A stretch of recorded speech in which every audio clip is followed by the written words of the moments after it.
Hello students, today we will read our third chapter, Money and Credit, class 10th from economics. Through this chapter,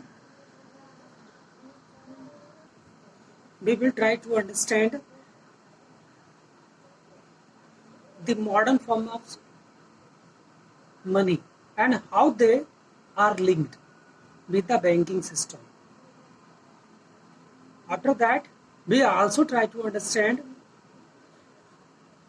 what is credit and how it impacts borrowers depending upon the situation. Money as a medium of exchange. A person holding money can exchange it for any commodity or service that he or she might want.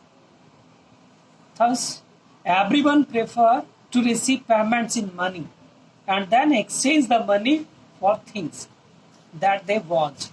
Both parties have to agree to sell and buy each other commodities. This is known as double coincident he wants. What a person desires to sell is exactly what the other wishes to buy.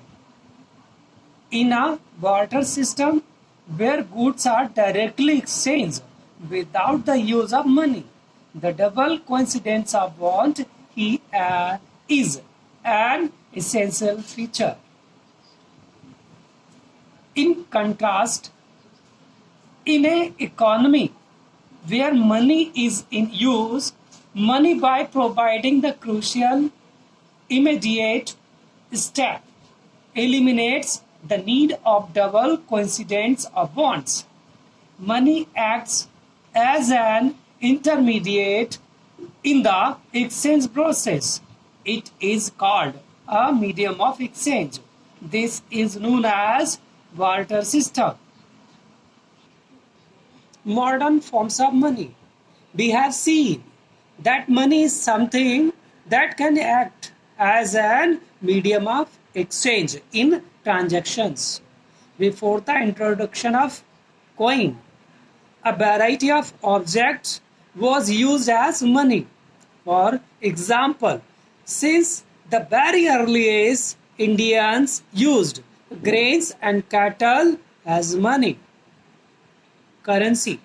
Modern form of money includes currency, paper note or coins. Money is accepted as a medium of exchange because the currency is authorized by the government of country. In India, the Reserve Bank of India issues currency notes on behalf of the central government.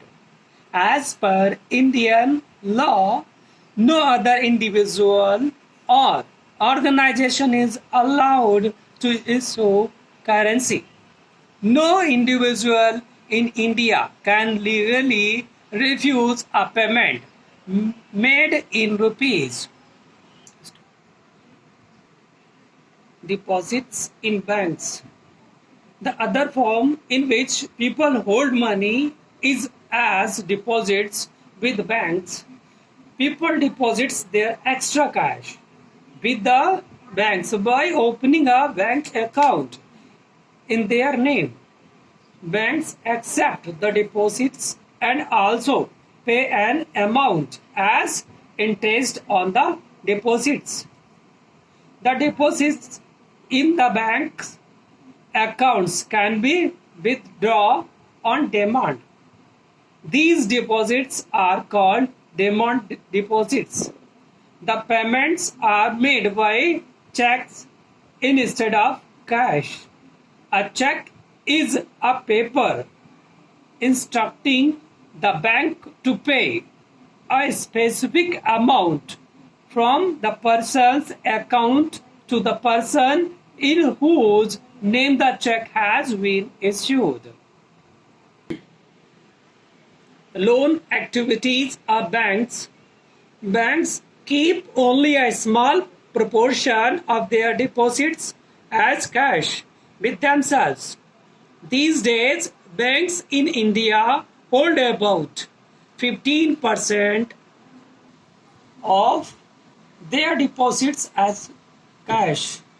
This is kept as a provision to pay the depositors who might come to withdraw money from the bank on any given day. Banks use the major portion of deposits to extend loans. There is a huge demand for loans for various economic activities. Banks charge a higher interest rate on loans than what they offer on deposits. The difference between what is charged from borrowers and what is paid to depositors is their main source of income for banks. Two different credit situations. Credit means loan, refers to an agreement in which the lender supplies the borrowers with money, goods or services in return for the promise of future payment. Here are two examples which help us to understand how credit works. First, festive season. In this case, Salim obtains credit to meet the working capital needs of production. The credit helps him to meet the ongoing expenses of production, complete production on time, and thereby increase his earnings. In this situation, credit helps to increase earnings and therefore the person is better off than before.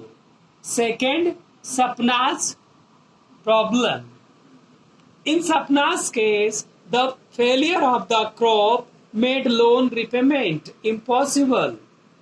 She had to sell part of the land to repay the loan.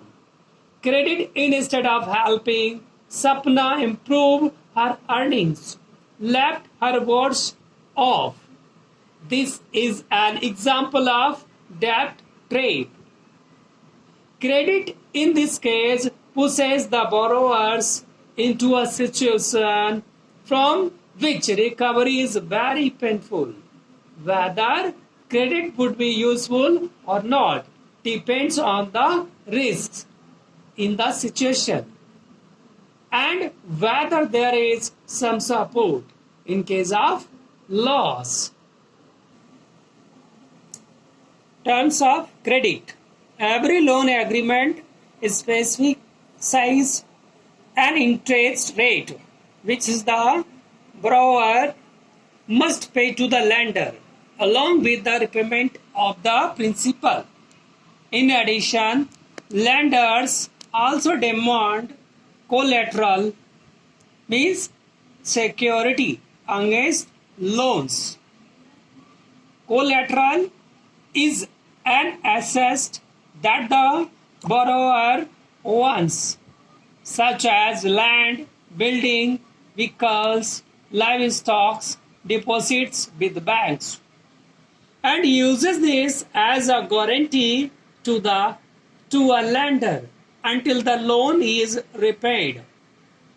If the borrower fails to repay the loan, the lender has the right to sell the assets or collateral to obtain payment. Interest rate, collateral, and documentation requirement and the mode of repayment together is called the terms of credit. It may vary depending on the nature of the lender and the borrower. Formal sector credit in India. Cheap and affordable credit is crucial for the country's development. The various types of loans can be grouped as first, formal sector loans. Second, informal sector loans. So first one, formal sector loans. These are the loans from banks and cooperatives. The Reserve Bank of India supervises the functioning of formal sources of loans. Banks have to submit information to the RBI on how much they are lending, to whom, at what interest rate, etc. Informal sector loans, these are the loans from money lenders, traders, employers, relatives and friends, etc. There is no organization which supervises the credit activities of lenders in the informal sector. There is no one to stop them for using unfair means to get their money back. Formal and informal credit.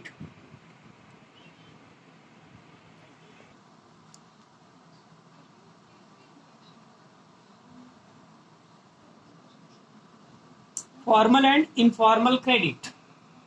The formal sector meets only about half of the total credit needs of rural people. The remaining credit needs are met from informal sources. It is important that the formal credit is distributed more equally so that the poor can benefit from the cheaper loans.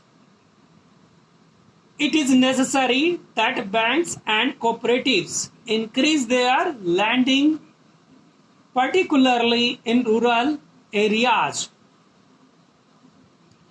so that the dependence on informal sources of credit reduces. While the formal sector loans need to expand, it is also necessary that everyone receive these loans. Self-help groups for the poor, SHGs. Poor households are still dependent on informal sources of credit because of the following reasons. Banks are not present everywhere in the rural India. Even if banks are present, getting a loan from a bank is much more difficult as it requires proper documents and collaterals. To overcome these problems, people created self-help groups, SHGs. SHG are a small group of poor people which promote small saving.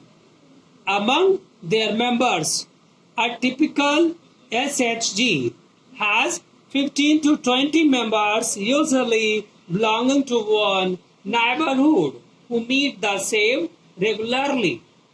Advantage of self-help groups. It helps borrowers to overcome the problem of lack of collateral. People can get timely loans for the variety of purposes and at the reasonable interest rate. SHGs are the building blocks of organization of the rural poor. It helps women to become financially self-reliant.